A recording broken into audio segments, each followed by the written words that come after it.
for an animal? What's cake without frosting? Yes, there is a little party. Hi friends, today I'm making a special treat. I'm making a birthday cake for my dog. She's gonna be 10 years old this year, so I thought to be extra special, I'm going to bake her a cake. It looks simple enough, so we shall see. So first we're gonna start with the dry ingredients, which are pretty basic. We have a cup of flour, a little bit of baking soda, and that's it for the dry. And then for our wet ingredients, we have a little bit of oil. The recipe calls for vegetable oil. I didn't have any. I feel like I'm always running out of things. But I did have olive oil, and I looked it up and it said it was safe for dogs. So I am using olive oil, and we're only using 1/8 of a cup, so I think it'll be okay.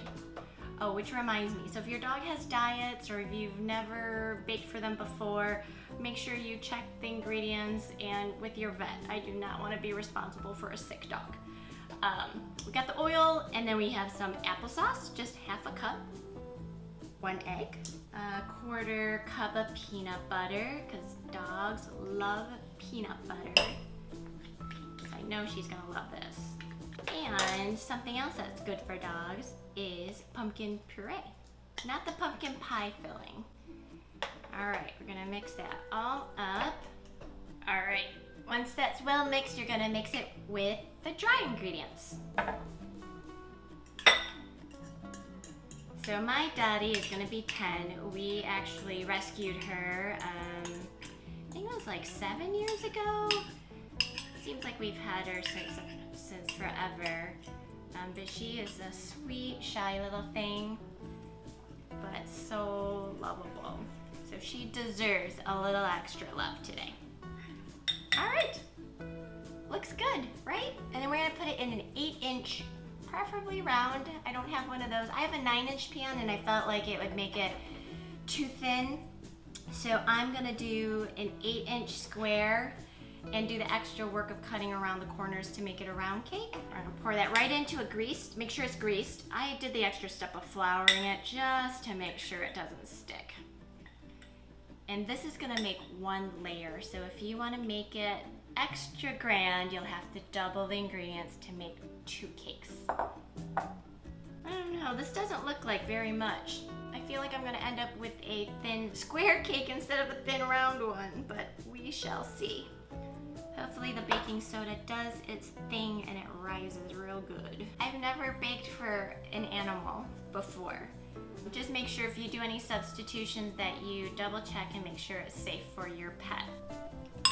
That is it for the cake.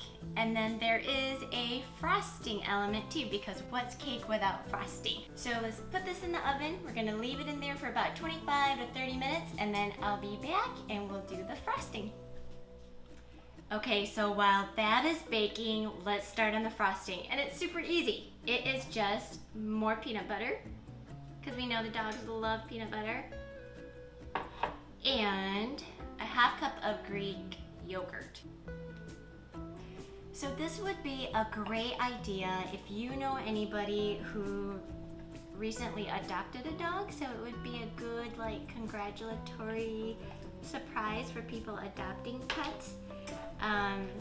You know, now that we're staying home more, I feel like more people are adopting animals. A lot more dogs are finding homes, which is great. So hopefully this recipe will come in handy and you'll be willing to give it a try. I don't know if you can hear her, but my dog is walking around in circles because I think she can smell the peanut butter. All right, looks like caramel. Easy peasy.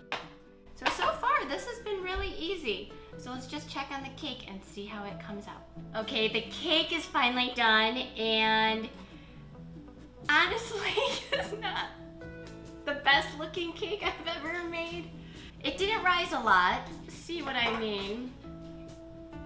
I guess this is where we say it's how it tastes. That's more important, right? It's the taste that counts.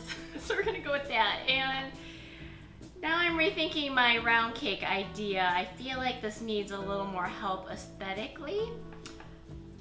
I'm sorry, I've never made a dog cake before, so I have nothing to compare it to. I mean, it had a lot of good wet ingredients like the applesauce and peanut butter, flour, baking soda, like all good stuff. I have an idea.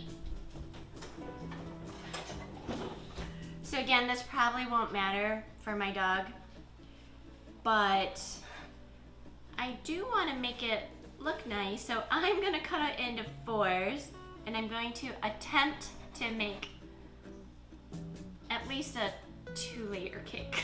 So, all right, first time for everything. Okay, so there's 1 layer. I'm gonna put some frosting on it.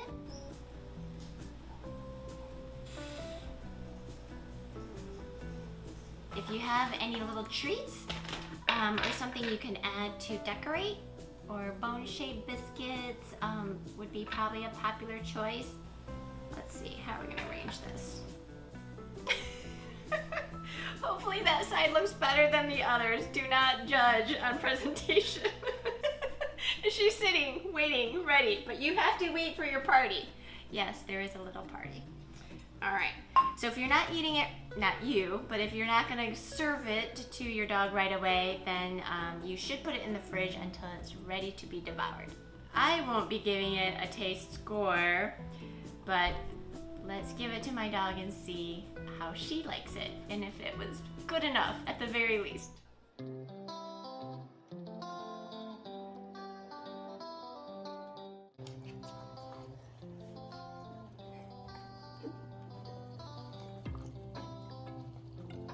Thanks again for joining. Today was a special recipe. I hope you have a dog at home or someone you know who would appreciate this recipe.